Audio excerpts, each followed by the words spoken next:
Hello, I'm Greg Harrison with the USDA Market News Service here in St. Joe, Missouri with your National Feeder Cattle Summary this week. While looking at feeder cattle prices this week compared to last week, looking at steer and heifer calves, the bulk of the trade this week was mostly $5 to $10 lower. There are spots where it's $15 lower. And when you start out the week on Monday, there was some markets that were quoted $10 to $20 lower. On Monday, cattle futures really went in a tank and had sharp losses, and that kind of went back to last Friday where feeder cattle and live cattle futures were also sharply lower. So start on Monday, you really had a negative tone in the market. On Tuesday, some of the futures rebounded, but it really didn't give no support to the market. On Tuesday, for the most part, markets were still calling mostly the calves 5, 10, 15 lower. But on Wednesday, we had some strong triple-digit gains in the feeder cattle futures and live cattle futures, and it gave some support to the market. A lot of markets on Wednesday were calling their calf markets unevenly steady to 5 lower. So we've seen some support on Wednesday.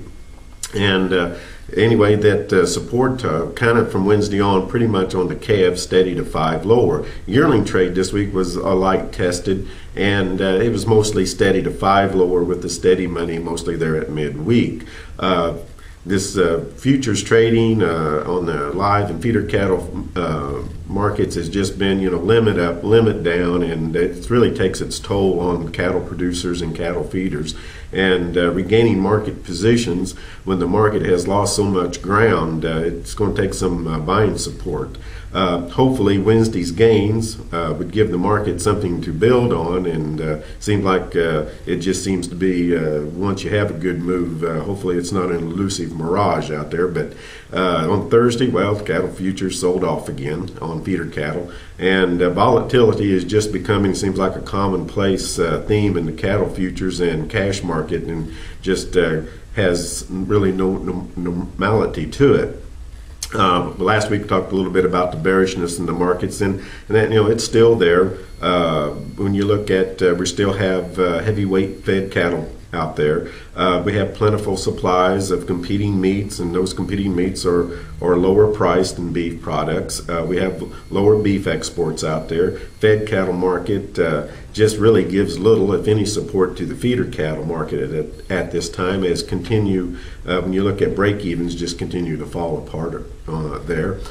Corn harvest is winding down. We're at 96% completed, and hopefully this will give some cause for farmer and feeders to enter the market to buy calves. Over the last several weeks, we've seen a lot of good quality calves being sold throughout the northern plains, southern plains, and through the Midwest as well, with many long strings of reputation ranch calves being offered and sold. Demand has been good on these good top quality calves, especially those that are long time weaned with a vaccination program behind them, and good demand also on these good strings of reputation ranch calves that's been offered.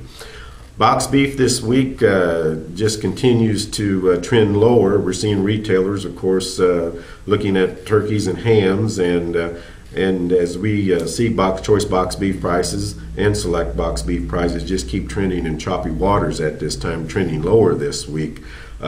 Box beef on Thursday closed, choice product closed $1.85 lower at $204.83, and hopefully after Thanksgiving, once turkeys and ham get out of the way, we'll see some maybe more beef being featured, and this will help improve retail prices, and also box beef prices will see a higher cutout value. Looking this week at some regional weighted averages in the north central region, steers weighing 600-700 pounds, running about $3 lower than last week at $183.98. 7 to 800 pound steers about also $3 lower at $177.90. 8 to 900 pound steers running about steady with last week at $173.70. In the south central regions, 5 to 600 pound steers about $8 lower at $187.78. 6 to 700 pounds running about $5 lower, $174.11. 7 to 800 pounds also about $4 lower at $170.37, and 8 to 900 pounds at $3 lower at $171.10. Southeast regions, 4 to 500 pound steer calves running about $8 lower than last week at $188.05, and 5 to 600 pounds about $6 lower at $173.98. That's your markets for this week. Thanks for listening. We'll be back with you next week.